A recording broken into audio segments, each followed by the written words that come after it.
This is the Inspection Pros Podcast, where we break down everything you need to know to grow a successful home inspection company. Join host Jake as we get insider knowledge from the industry's best on how to take your business to the next level. Welcome back to the Inspection Pros Podcast. Today I'm very excited to have with me Joe Everest. Joe and I have had some fantastic conversations that I'm very excited to bring to you today. We're going to talk a lot about marketing, specifically color branding, which, as you'll see, if you're listening to the podcast, you're not watching, Joe at the moment has on his orange outfit, which he'll get into, I'm sure, and to tell you why he thinks that color branding is so important. And you know what? I believe it as well. I walked into these events, I see Joe in all orange, I know it's him, and we'll talk about scaling. So first, I want to introduce you, Joe. Joe is the owner of Ozark Fence. Joe is third generation in the fence industry. He is the real deal.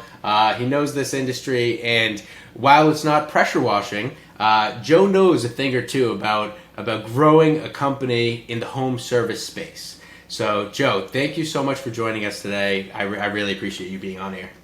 No, my pleasure. And I absolutely appreciate you having me on. I really enjoy doing these. And you're absolutely right that sometimes, what does a fence guy have to talk about any insert industry here, right? So, because I talk like at TCAM, I talk at events that are outside the fencing space, right? Mm-hmm. But my point being, I firmly believe, and here's the weird thing about how the world works, is you start seeing like these ratios out there, right? And they always seem to work. The one I like to apply is 80-20. Mm-hmm. So if you're a roofer and I'm a fencer, 80% of our businesses are going to be pretty similar. 20% of them is what makes us different, right? Obviously, I build fence, and in this scenario, you build roofs. But 80% of our business is still pretty similar in that we need customers. We need our customers to own their houses. We need them to have disposable income to hire us. And we need them to know, like, and trust us so that they feel comfortable having these conversations. And we also have to pay our bills, and we have to collect enough money to keep the lights on and on and on. So when you're looking at the business operations side, our businesses are really alike. They're pretty similar. And that's how this makes sense, these conversations, when they're outside of the fencing realm.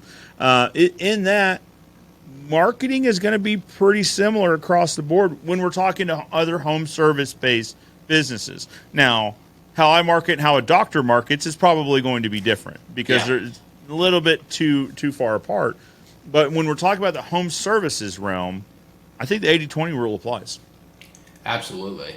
And so that's why, for anyone who doesn't know him, I'm so excited to bring him onto the show, because if you're in the fence industry, I'm sure you know Joe Everest, the fence expert. And Joe is so much more than just in the fence industry here. I have seen him speak at multiple events at Stand Steel University, at the TCAM training event, and I've heard all the feedback you get from these speeches. It's, he was on the expert panel that Under Pressure did. We did a live expert panel in North Carolina at the TCAM event, and wow, there was just such amazing information. So I want to point people real quick to your YouTube channel. This is, if you go onto YouTube, it's Joe Everest, and it's youtube.com/C/Joe Everest for channel Joe Everest. Go check out his page. Joe, you have over 43,000 subscribers, and it's for a reason.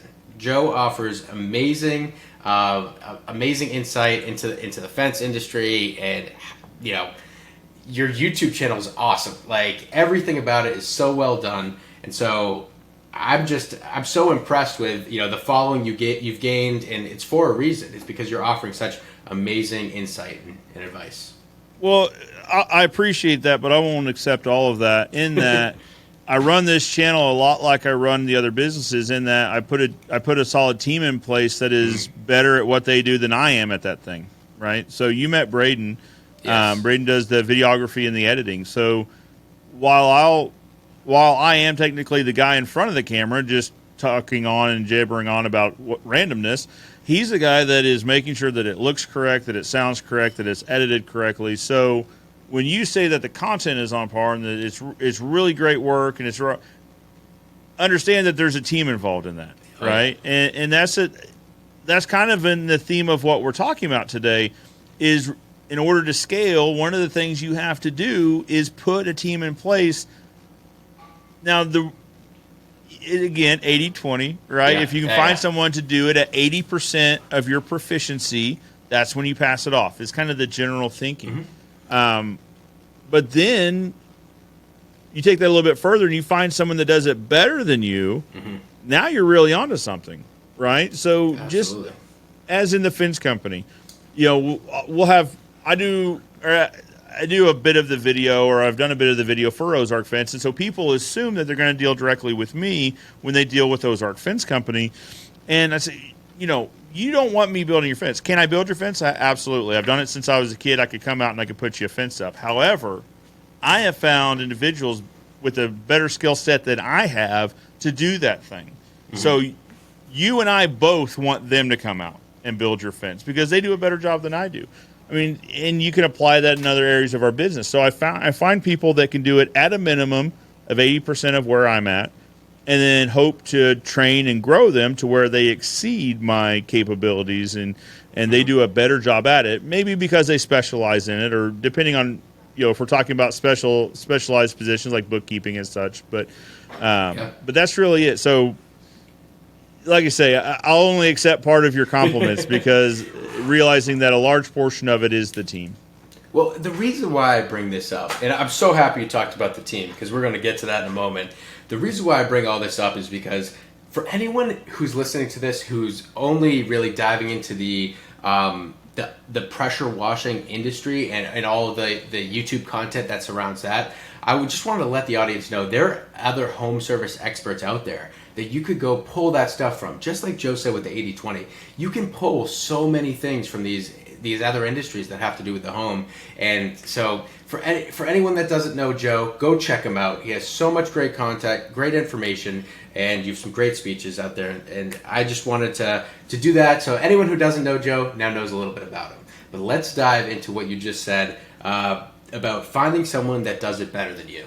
Because I've had a lot of conversations recently with people actually who have DM'd us on Instagram or spoken to us at events that say, hey, I want to do all this marketing and branding stuff, but it's not my wheelhouse. So is that the first place when someone's growing a business that you say, hey, go find someone, go hire a third party, go get someone in-house? Or where is the first place you look to add a team member when you're growing your business? The first person, I believe, so in this scenario, you're a one-man operation, so you're looking, or one-person operation, you're looking to hire a team member. The first team member, the first set of team members are the ones that get the tool bag off your waist. The ones that pick up the tools and handle the day-to-day trade craft, right? Now, and it's not day one, right? So it's usually a bit of a process. But those are, to me, the first set of hires, because the companies I see fail to succeed, not necessarily fail, but fail to succeed, are the ones where the owner is the operator, right? The owner is in the day-to-day business, in the trade craft, or whatever the business is, and not spending appropriate time on the business. I mean, that's the saying, right? Work on your business, not in your business. And what that's trying to tell you is you can only grow so much when you're wearing the tool bag, right? If you're the one washing the houses, if you're the one doing the trade craft, whatever it is. The first set of hires is that. For marketing, you don't necessarily need to hire anyone straight away. One of the things, so I'm a massive proponent of Facebook marketing, specifically utilizing Facebook Live video, because there's several reasons, and this is like this is my jam. This is what you and I will talk for hours on this if you'll let me. But the thing is, so it does a couple things. One, it puts it up immediately. So I can't tell you how much content I didn't produce because I didn't like the way it sounded, because I think I mispronounced a word, or I just flat out didn't have time to edit it. It's sitting on a drive somewhere, which we probably should dig that stuff up maybe. But Facebook Live takes that away, right? Now, a lot of people feel like that's the dangerous part of it, is that, well, I couldn't possibly go live because what happens if I stutter or if I stammer or if I mispronunciate a word? My response is that tells, if I'm watching it, that tells me you're a real person. This isn't rehearsed. This isn't practiced. This is real. I think people have gotten very good at figuring out the difference between a helpful message and a sales message. Yeah. Even if the content is the same. What's in it for them, right? It's kind of where my mind's always at. Now, some people legitimately enjoy being helpful. That's something that I legitimately enjoy is being helpful to others. That's kind of like one of my love languages is being of service. So when I give a message and it's not pre-recorded, it's not pre-prepared, it comes off more that way. Whereas if I had given that same message, so the talk I gave at TChem, if it had been, PowerPoint presentations were perfect and we've both seen speakers that just are on it. They have speaking coaches. They nail every point. They get the laughs where they want the laughs. It becomes more about, well, okay, so there's obviously more to it than this, right? For me, that's where my mind is. So now I'm like, okay, it's a sales message. They've got a course or they've got a book or there's something else here, right? So I think the general public is pretty good at sniffing that out. The main notion I'm operating on is people don't want to be sold. They want to make their own buying decisions, right? They want to make educated choices that are good for their specific scenario. Because here's the thing. Everyone thinks their scenario is so different than everyone else's. So they need a custom tailored solution. Now, regardless of what industry you're in, again, 80-20 rule. 80% of this project is going to be like every other project I've done. Maybe there's 20% that make it different. There's a pool, or if we're building a fence, there's a pool or a shed or something. But it's going to be like every other project. We've gone to where we've partnered up, or we use software out there that makes it to where we don't even go out and measure projects beforehand, right? The measurements are that precise that I'm comfortable with it. And even in the industry, there are those folks that'll say, well, now, wait a minute, you need to go out there because every project's different. I bet they're not. I bet I can look at an aerial photograph and figure out what the 20% is that's different about this project. And sometimes we get surprised. The county south of us is called Stone County for a reason. They grow rocks over there. Well, we know that, and we price that accordingly. But sometimes we'll get into one where it's not supposed to be rocky, based on our historical knowledge of the area, and we hit some rocks. All right, win some and lose some. Yeah. Right? But it's just the customer thinks their job is very specific, though, and they want a custom-tailored solution. They don't want you to sell them the same thing you sold everyone else. So how do you do it, though? Right? How do you do it at scale? That was one of the questions that we want to answer today is the scale conversation in general. I'm a big proponent of talking to the customers via live video. And one of the examples I give is a walk around of a project to show the customer, hopefully, something that looks a lot like theirs. So they think theirs is very specific, but if they see another project that looks a lot like theirs, they're more inclined to believe that you're a good solutions provider for their specific need. For example, so I'll get my phone out, and if I'm doing one of these, I'll get my phone out and I'll do Facebook Live, and I'll say, hey guys, Joe Everest with Ozark Fence. We're just doing a walk around. We just got done. Now, we've learned a thing or two, so we're using some SEO keywords here, right? So we're saying, hey, we're doing a 6-foot. We just did this, and I'm stuttering in the thing, right? Because I'm a real person. We just completed a 6-foot tall privacy fence here in Republic, Missouri, at the Schuler Ridge neighborhood. Beautiful neighborhood. If you haven't had a chance, you got to check this place out. Just got done doing the fence. I want to take you guys around, and one thing I look at is I'm looking for rocks the guys forgot to pick up. I'm looking for maybe a picket that didn't get nailed. I want to work the gates. I want to see if they stick or if they don't. I generally want to make sure this fence meets my approval. Now, let me ask you a favor. While you're watching this live, could you watch for some of these things and point them out in the chat if I happen to miss them? So also they're kind of helping, right? People want to be helpful inherently. So, and then I'll just take them around for a live video. We're filming the whole thing. Now, I'm also setting the frame correctly, right? I'm getting a really nice shot of the pond behind with the waterfall or the dog or the kids if there's permission. You got to get permission. But but I'm including the things of why people would want to fence. In the fencing industry, people want to fence for 3 reasons. It's kids, it's pets, or it's bad neighbors. I mean, pretty much, period. That's great. That's going to be it. It's your kids or the neighbor's kids. It's your pets or the neighbor's pets. And maybe you're the bad neighbor. Usually it's they're the bad neighbor. Sometimes it's you. Anyway, but I'm framing this up, right? Yeah. So that someone watching this goes, wait a minute. I live in Republic. Wait a minute. I've got dogs. These guys were a great solution provider for that scenario, and my scenario is a lot like that one. They would probably be a good solutions provider for me. It works no matter what industry we're talking about, though, right? I can see how this would work for home inspections, pressure washing, anything in the home. Absolutely. Pressure washing especially. I got fired up at TCAM. I was like, you guys are made for video. You are custom tailored for video content. Oh, yeah. I mean, listen, there are TikTok channels with millions of views of a guy with a surface cleaner just doing his business, right? The before and after and everything. It's made for it. That industry is so set up for success here. Oh, yeah. And it could literally be a live video set on a tripod of, hey, guys, I've got this filthy driveway here in Schuler Ridge and Republic, and I'm going to turn this thing beautiful. Now, what I want you to watch for is if I happen to miss a streak or if it happens to look uneven, sometimes I miss that stuff. If you wouldn't mind tuning in with me, let me know how it looks. And then just do your business. And then when you're done, come back, be like, guys, I think it turned out great. What do you think? And now it's been going on for, it depends on the driveway, right? 30, 45 minutes, maybe an hour if it's a big one.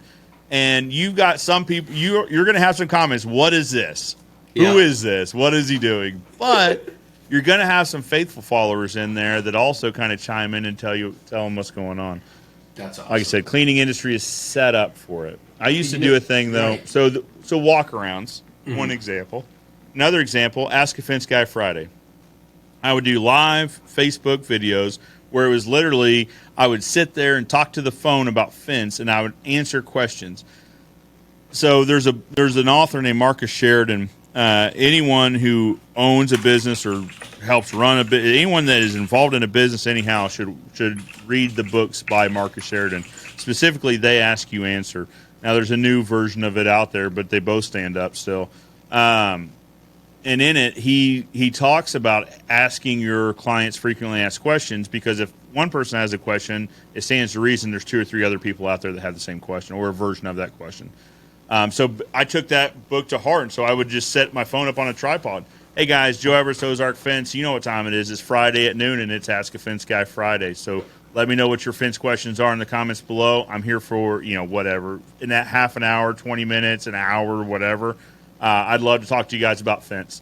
And in the first little bit, it was me by myself. So, because, it's not something that people are looking for right off the bat. So I would have some pre-prepared questions, and I'd say, hey, while we're waiting for folks to show up, let me start this off by answering some frequently asked questions. And we did. And then my mom started jumping on. And, moms, like, she's here, like, she's my number one cheerleader. She's here for me.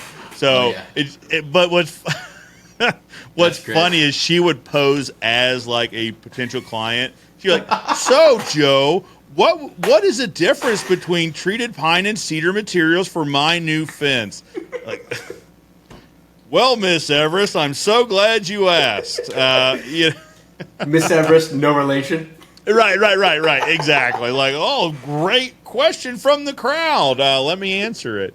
And eventually I started. I like being playful on these videos and making jokes, and so eventually I'd be like, Mom, like, you're embarrassing me in front of my fence friends. But since you asked, here's the answer. And people get a kick out of that, right? But the thing is, eventually, people figured out that every Friday I was answering fence questions, and they could have nothing to do with Ozark Fence. It could be, hey, I'm in Tuscaloosa, I did not pronunciate that correctly, but I had to be like, I couldn't have said Dallas, but anyway, I'm in Tuscaloosa and I'm having a fence bill, and he's saying I should have steel posts instead of wood posts, and I think that's going to look weird. What do you think? Like, well, here's the thing, and I'd give them my opinion. knowing full well that they would never be a customer. There's no town anywhere near here called Tuscaloosa, but I answered the questions nonetheless. And so that was kind of maybe the first iteration of the YouTube channel. Now it took a little while to get me to have the YouTube channel, and in talking about checking out outside your industry, and I'll tell you who got me started was a guy named Roger Wakefield. He's a plumber from outside of Dallas. He has Roger Wakefield, the plumbing expert. And he would talk about plumbing, but anyway, so I was having these conversations with people that had nothing to do with my business, just because I wanted to be helpful. And people showed up for it, and it was incredibly successful. Now, we haven't done them in a while because business is booming, and you got to make decisions. You got to make decisions with your time, especially as personnel are harder to come by and all that. So, well, I want to stop you right there to ask you a question about this, because what you're talking about with these live Facebook videos, it just seems like a no-brainer. You have relatively low effort, incredibly low cost, and a super high potential payoff. So to anyone who doesn't even know how to get started, how would you recommend, so this for Under Pressure or for our other podcast, Inspection Pros, for Home Inspector or Pressure Washer, how would you recommend that a whole home service contractor would get going with this? Business.facebook.com is where to start your business's journey on Facebook. And let me tell you, they make it easy because it behooves them to have more, users on their channel.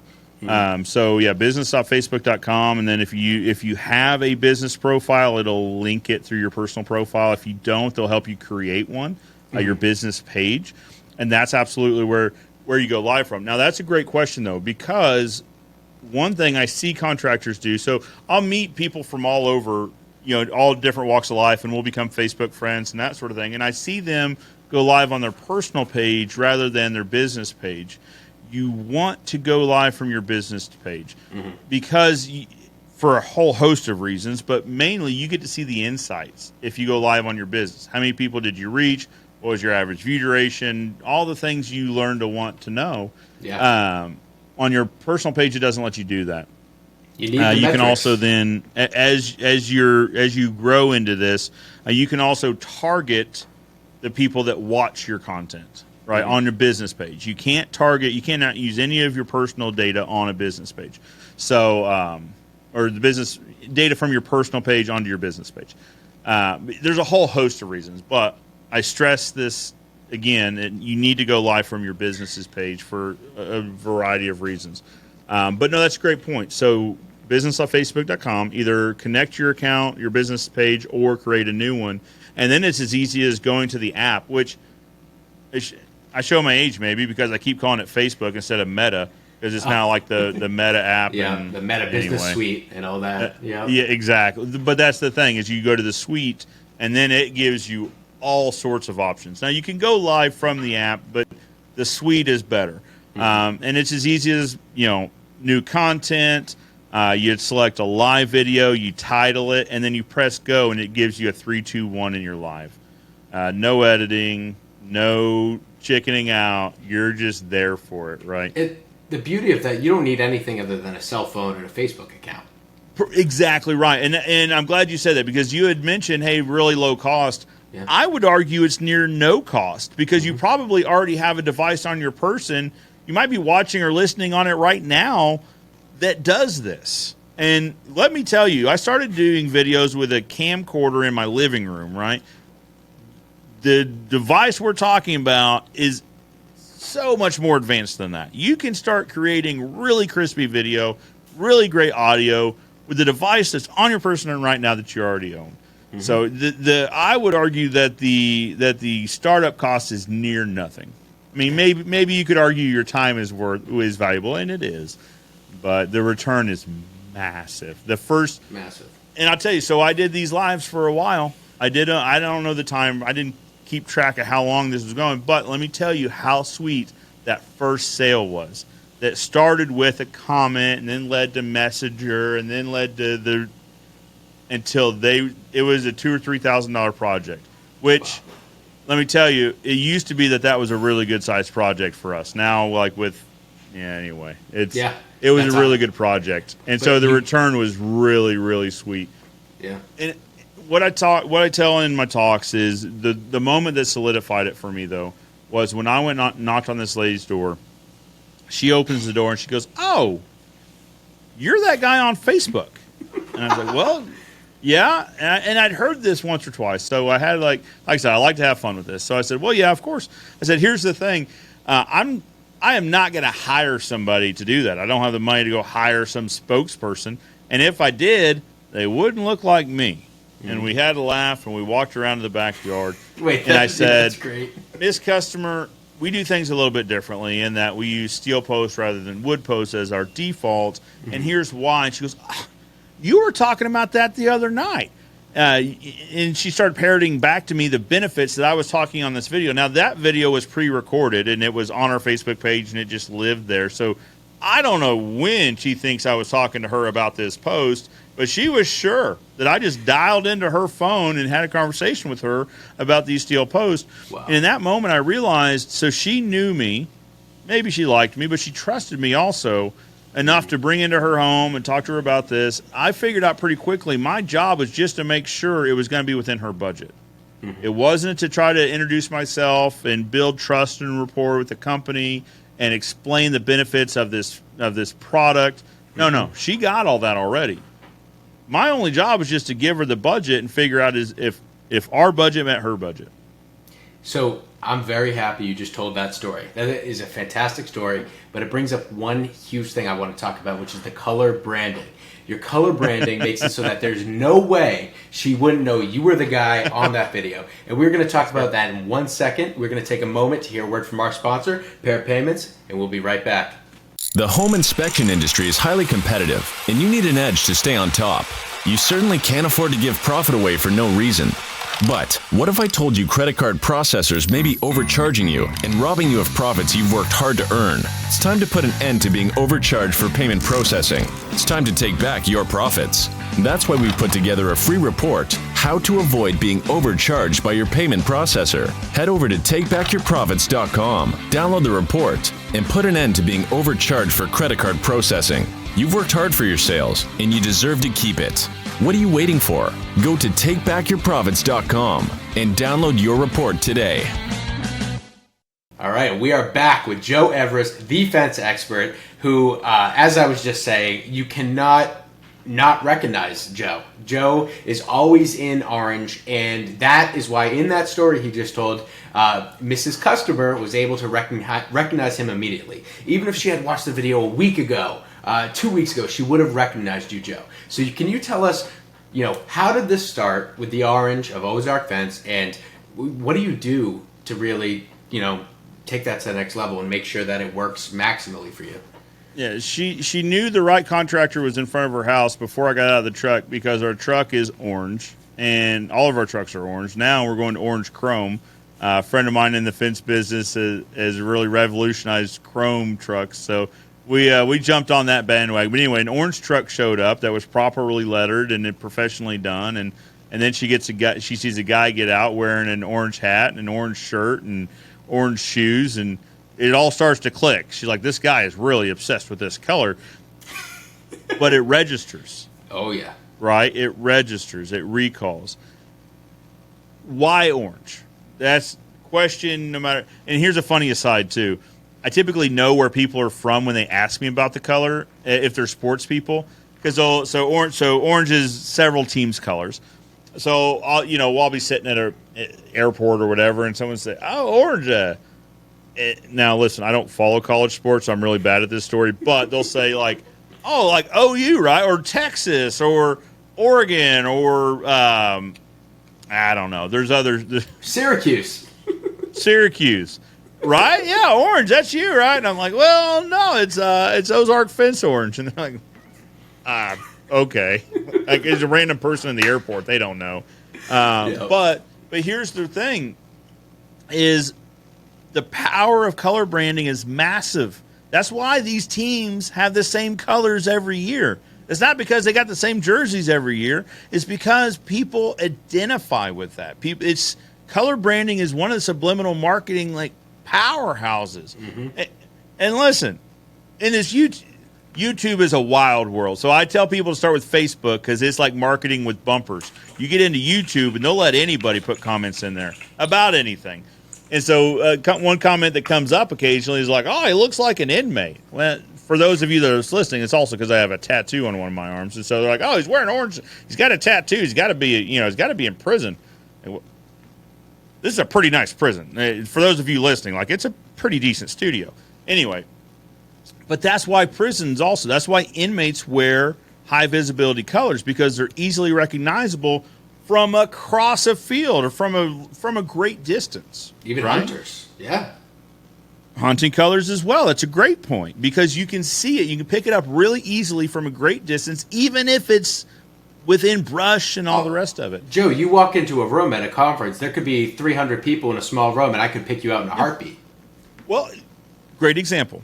So I was walking through the airport. I was going to St. Cecile University in Nashville, and I hear somebody behind me like, he goes, "Hey, Orange," or something like that. I don't know. That's kind of weird, but I kept moving. And he goes, "Joe Everest." Well, that's me. So I look around. I'm looking, and I see a guy looking at me. I've never met this man before in my life, but he is looking at me in a way that tells me he just yelled my name from across this airport in Nashville. He walks up. He goes, "You're Joe Everest, right?" And I said, "Well, I am." He goes, "I know you are." He goes, "I watch you on YouTube." He goes, "I come to find out, Walt Dennis." So he's a staining guy in Texas, big into Facebook groups. He and I had never met prior to this, and I wasn't wearing the name tag. I wasn't wearing, but he saw a guy wearing orange from across an airport. He knew it was me before I even turned around. I was facing away from him. Mm-hmm. That's the example, is that color branding. You could pick colors out from ways. Now he had a few good hints, because I'm sure I was wearing an orange shirt, of course, but also was probably wearing an orange hat and orange shoes. And he went, "That guy's wearing a lot of orange. I bet that's Joe." And anyway, it goes to show you how strong that is. You're doing all this work with the online content to show people, hey, trust me. Here's the information. I'm enthusiastic and I care about you. There's warmth, and you just have that base of a relationship right off the bat with, even if it's someone randomly at an airport, that could be great networking. They know someone in your area who needs a fence or owns a company that could help you out. But at the end of the day, you lay that great foundation where they're ready to trust you. And they see I had never met Walt before that day, but Walt met me 6 months ago when we started following the content, or however long. Like, he met me every single week.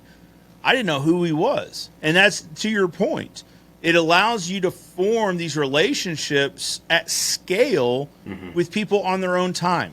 Yeah. I don't know when Walt was watching my videos. He might have been watching it at 2 a.m. because he had insomnia. But I don't know. The color connects the dot. And so, real quick, one thing you mentioned was the subliminal color psychology, kind of, right? So if someone is listening to this podcast and thinks, wow, that Joe Everest is onto something, I need to pick a color for my company and start using that color branding, all you have to do is go to Google and search marketing color psychology. There's a whole wheel where, if you look at it, it says like orange is in the spectrum of optimism and warmth. And subliminally, it brings up optimism, enthusiasm, freedom, original, emotional, pleasure, youth, all these feelings. So go in there, check out, what does your brand mean to you? What's your vision and, vision of your company, and what color fits that best for some subliminal messaging or marketing tactics there, right? Is that what you did? Did you Google it? No, I've got a good story about why. All right, let's go. My suggestion if you're picking a color, it's just one guy's opinion. I'd pick a color besides blue. I don't know what it is. Mm-hmm. And this comes from a guy. Our color used to be blue. So here's the thing: is one of the reasons it's not anymore is I was standing at it was a local chamber of commerce show. It's a business to business expo, and it was a conference room, this massive conference center full of businesses. And I looked around this room, blue, black, and white shirts. Everyone's white, blue, black, or white. What in the world? Mm-hmm. Everyone. And so that was kind of my aha moment there. Is like, I'm a one blue shirt and a sea of blue shirts. Mm-hmm. What are we doing? So that would be my suggestion, is maybe pick a color besides blue. Now, I say that with a smile because a friend of mine in the fencing industry, he's team blue. So him and other guys are blue fans. But I would pick a color besides blue. It's a pretty common color out there in business. But why orange? Right? So it's not a prison color. It's not a college football color. It's a high visibility color. Mm-hmm. So on commercial sites, we'll work on commercial sites sometimes that require high visibility colors. Now, most of our projects don't require reflective. We're not typically around roads. We're not typically around equipment that's moving. So there's different classes of this high visibility color. Typically, the contractors, or the general contractors, will require some sort of high visibility color. So our guys were wearing blue shirts, so they would have to wear an orange safety vest over it. Well, they didn't want to wear their safety vests. It was hot, or they'd get stuck on wire, or they're just generally uncomfortable. So they would take them off, or they wouldn't put them on to begin with. And we had this project we were working on, and the guys went out that morning. They came back in like an hour and a half later. And they're supposed to be on all day. So Dad asked, well, what are you guys doing back? All of you are here. Like, well, yeah, he said he wasn't ready for us, so we came on back. And no, he was just screaming at me yesterday that we had to be there today. Like, I feel very confident he's ready for us. So Dad called him up and said, so-and-so, what's going on? My guys are back. He goes, well, did you ask your guys? I said, yeah, they said you weren't ready. He said, oh, no. He said they didn't have their safety vests on. So I approached them, asked them to put their vests on. They said that they were in the truck. And then I walked away. I thought about it, and I peeked back around, and they were taking the safety vests off again. So I asked them to leave. Now, what we didn't know is now, you should always wear your safety equipment. But especially on this job site, they had an OSHA recordable event like the month before. So there's some extra oversight there on the job site. You should always wear it. That's not but they were being extra cautious. Oh, yeah. So that was the point. I was like, all right, well, guess what? New shirts are coming in. They're going to be high visibility colors. I didn't particularly like that pea soup yellow color, so I was like, orange it is. Guess what? We're wearing orange from now on. And that was the day where that orange began. And then I got a little obsessed with it. I got a little carried away, you might say. But I've got a friend in town, owns a plumbing HVAC company. His father chose yellow. So their whole company is yellow. Now, it's interesting. So they did choose, kind of like the psychology reasoning is, the most high contrast color is white background, black lettering. The second highest contrast is yellow background, black lettering. Mm-hmm. So they knew this, and so they said, we're going to paint our trucks yellow with black letters. That way you can read our phone number from blocks away, right? And then, once again, they got a little obsessed with it. Now, all they do is yellow. Their boat dock's yellow. Their vehicles are yellow. The whole thing's yellow. So I took a cue from that, because if you see a yellow vehicle driving around town in Springfield, Missouri, there's a pretty good chance it's DeLong, and you just know that. So it's like, okay, it seems like we should do something like that. So we did orange. I've got a funny story about this whole orange colored truck thing. I was at the welding supply house. I was getting some welding gas. This guy pulls up in an orange dually and hops out, and he goes, hey, you got a business card? I said, yeah, I sure do. And gave him a few, and I said, you thinking about a fence? He's like, no. Every time I stop for fuel, people are asking me for your business cards because they think I'm with your company, and I'm tired of having to look up your phone number. If you'd give me some business cards, I'd pass them out for you. Yes. Have a stack of them. Here's all of them. It's but people just associate it. So that's how strong color. This guy had no lettering on his truck. It was a really nice truck, but it was just a plain orange dually that drove around town. And people assumed. We said we were going to talk about scalability today. And look at that. You just got a marketing guy at no cost. Right, just because of color. Right. He was just so fed up with having to look up our phone number every time that he just asked for some business cards. Yeah, absolutely. But that goes to speak about how how powerful it is that someone just sees an orange truck and assumes that it's an Ozark fence truck that just isn't lettered or something. I don't know. That's amazing. So now I go around looking for orange vehicles. I'm like, hey, if you ever get anybody that's about Ozark fence, I got some business cards for you. That's hilarious. It's awesome stuff. And so I know today we said we'd talk about scalability, and we're running a little bit low on time. That's okay. But That's okay. We'll do another episode to get into scalability, and all the stuff we talked about today will get you to that point, this marketing. But now if someone's doing this marketing stuff that we've talked about today, I'm sure there's going to be, an influx of calls, more jobs being scheduled. How initially, just real quick, do you handle that? Is it all about a focus on SOPs, the systems you have? How do you handle that influx once you start doing all the right marketing stuff?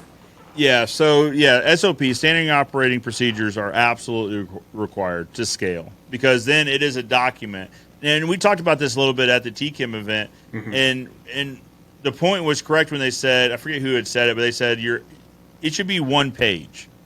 I should be able to hand I should be able to hand them one page, and they should be able to read it, understand it, and execute it. I'm not talking about a 10-page detailed explanation. Now, there can be like supporting documentation or whatever, but you should have a one page on how to do the thing, right? And understand, I don't mean in our business, we don't have a one page on how to build a fence. Doesn't happen, right? But it could be one page on how to open up in the morning, one page on how to close in the evening, one page on how to fuel up the truck. Seems like something that should be pretty straightforward, but you don't know, right? Yeah. And it's one page on. So Pat has a great checklist for his guys. Have an SOP. His sales guys have an SOP for what to do when they on a sales call. Number one, you park in front of the house on the road, right in front of the driveway, or right in front of the front door. So when they open the front door, they see past you and they see your vehicle. Powerful, right? You show up 15 minutes early. Now, he shows up a little bit before because they've got a marketing method that they do while they're in the neighborhood. But you show up early and you park in front of that house, and then so he's got a one page on where to park. Yeah, I never would have thought of that. Yeah, no. I never would have thought of that.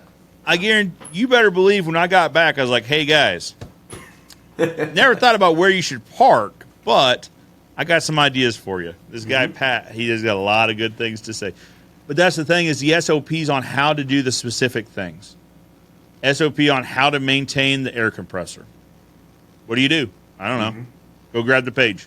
There's a book. And in the book's going to be air compressor. It's going to tell you how to do maintenance on the air compressor. Because then the point being, you can hand that to someone with little to no skill in that task. As long as they have comprehension, as long as they have understanding, they should be able to look at that scale and reasonably be able to complete the task. So at 80% of hopefully it's 80% of what you would do the task for. So is that right there is the key to scalability? Just have that so it's turnkey. Here you go. Here's the information. So let's talk about team for a second. Yeah. So get yourself off the bags or just off the team. Every industry is different or what they call it, but get yourself out of the day-to-day. Second would be a cheerful, happy voice that answers the phone. I can't tell you how many guys, now I talk to fence folks, but how many fence folks I call and I get the guy, sometimes out of breath because he's on the job site. He just shut off the air compressor, or maybe he didn't, and you hear nail guns tap, tap, tap, tap in the background. It's like, so-and-so fence, this is Tom. Okay, well, that's one way. But one of the first hires has to be a happy, cheerful voice that answers a question. So-and-so fence, this is so-and-so. How can I help you? Professional companies do this, right? And when someone picks up the phone, if they don't know you, if you haven't been doing your job and been doing your marketing and they don't know the company, they will judge you in the first interaction. And that first interaction is them calling you to ask for a proposal or to ask a question about your company. So which of those two sound more likely to perform a professional job? Now, I absolutely understand that might not be a fair assessment, right?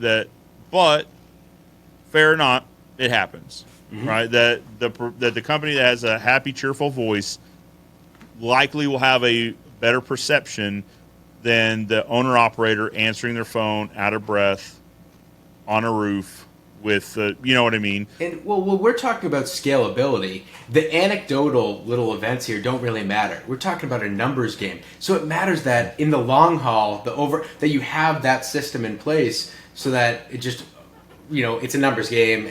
Over time, it works out better, right? Yep. Yeah. And I'm big on phones. The phone should be answered in the first 3 rings. Yeah. Happy, cheerful voice on the other side. The question is always, how can I help you? Mm-hmm. How can I be of service? Some people want to ask it differently. So some people will say, well, I don't have an office. Where do I put them? Good news. There's there's companies out there that will answer your phones virtually. I have an office, and we hire a company that does this virtually for us because they have such a high quality of service. I mean, that's a whole different podcast. It's probably like VA type help, but that would be one of the first feet.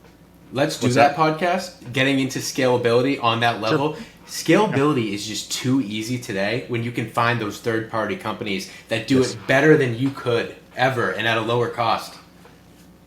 That's the thing. So I'm glad you said cost. So this service, I think it's $3,000 every 2 weeks or something like that. Wow, $6,000. That's an incredible amount. Okay, the calls are always answered, so we get an attendant, full-time attendant, and we get a supervisor, and we get a supervisor's supervisor. So I don't worry about who's answering the phone in the morning. 7:30 a.m. comes, those phones turn on, and it's answered, period. It's either, in our group, it's either Shell, Stephanie, or Lori. One of the 3 of those is always there, cheerful, happy. How can I help you? How can I be of service? So face value, I'll be honest. We have this conversation here quarterly. We have an advisory committee meeting where it's the division heads of our business, and one of the things we talk about is the P&L. Can we carve anything out of this? Like, let's say what you will about the economy. I think it's a good idea to tighten the belts up a little bit right now. So the conversation is, is there room to carve off this? Can we reduce the P&L any? And the call center comes up. $6,000 a month is not nothing. Do we need it? All right, so let's run the numbers out. What does it take to hire 3 people? Caller, supervisor, and field and regional supervisor. I bet it's more than $6,000 a month with benefits. It absolutely is. Mm-hmm. It can't not be, especially in this market. It has to be. So, at face value, it is expensive, but the value is absolutely there. Just from the sake that I don't have to schedule who's going to be answering phones. I just know if it's between the hours of 7:30 and 5, that phone gets answered, period. Mm-hmm. So, anyway, that nice segue into the next episode where we talk about scalability, maybe. Oh, yeah. I can't wait. We will absolutely do that. Stay tuned for that next episode. I already know. I have a bunch of questions I'm going to ask you about that. I can't wait. To get into this goes by too fast. It always does. Oh, yeah. Well, time flies when you're having fun, Joe. It's always a pleasure talking to you. Thank you so much for joining us today. It's absolutely my pleasure. I look forward to doing it again. Absolutely. We look forward to it as well. So thank you to Joe. Thank you to the audience. Thank you for engaging with us online. Hey, please keep sending me DMs. Let me know who you want to have on this podcast and what you want to hear, and we'll make it happen. We'll get the best business advice and information that we can get you from the experts and influencers in the industry and industry surrounding it, as we have been doing. So thank you to everyone tuning in, and we will see you next week. Thanks for listening to the Inspection Pros Podcast. If you haven't subscribed, go ahead and smash that subscribe button. And don't forget to hit the bell so you won't miss our next episode. This episode was produced by Jake Aronson. This has been a Pair Payments production.